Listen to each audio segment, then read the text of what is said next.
At 10:30 a.m., National Portrait Gallery Director Nicholas Cullinan welcomes the audience and introduces Catherine MacLeod, curator of the exhibition. He describes the source of Elizabethan treasures, drawn from the collections of the National Portrait Gallery, as well as loans from public and private collections, which illuminate the careers of the two leading artists of the era, Nicholas Hilliard and Isaac Oliver. He cites the exquisitely produced portrait miniatures as some of the greatest works of art produced in English cultural history. Hilliard, a craft-trained goldsmith, came from Devon, and Isaac Oliver from a Huguenot background in France.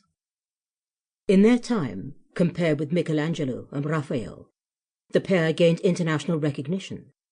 Miniatures became popular with the ruling and aspirational middle class, the intimate form serving both as a mark of status and loyalty, but also, interestingly, as a secret coding of the individual's position within the taut and Byzantine structure of society which they inhabited. Personalities emerged in the Elizabethan era of complex and dazzling power. The spymaster and lodestone of power, Lord Walsingham, the epic traveller and naval firebrand, Sir Francis Drake, the brilliant poet and hero, Sir Walter Raleigh. These stars in orbit of the so-called Gloriana, Queen Elizabeth I. Her power amplified and crystallized by the immaculate perfection of Hilliard's minute depictions. Hilliard trained in the customary apprenticeship to be a goldsmith, which craft he continued in parallel with his practice of miniature painting throughout his career. Beyond his first miniature of Queen Elizabeth, commissioned in 1572, he became her favourite, with the greatest single access to the ruler and her court. Oliver, on the other hand, came from an immigrant family, refugees from France. He lived in an immigrant community in London, and brought with him the artistic influence of the European culture from which he emerged. Miniatures were painted in watercolour on vellum, which was then mounted usually on playing cards, which provided a suitable support. The frames, in gold, extravagantly chased and embossed, gilded and bejewelled ovals with glass, and could be worn around the neck and within clothing. They could be worn open, and the subject seen by others, or closed, bearing a secret and mysterious significance.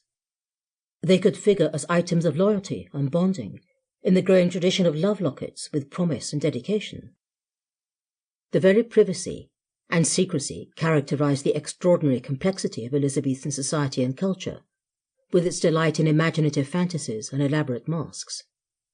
Some of the exhibits showed the taste for exotic role-play with elaborately coiffed hair, particularly the males, who strut like peacocks of decorative presence.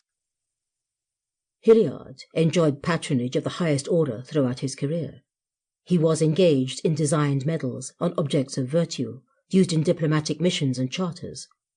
His works were used as gifts in concluding treaties with the courts of France and Spain, as the English resolved their troubled relations in 1604 with the accession of James I.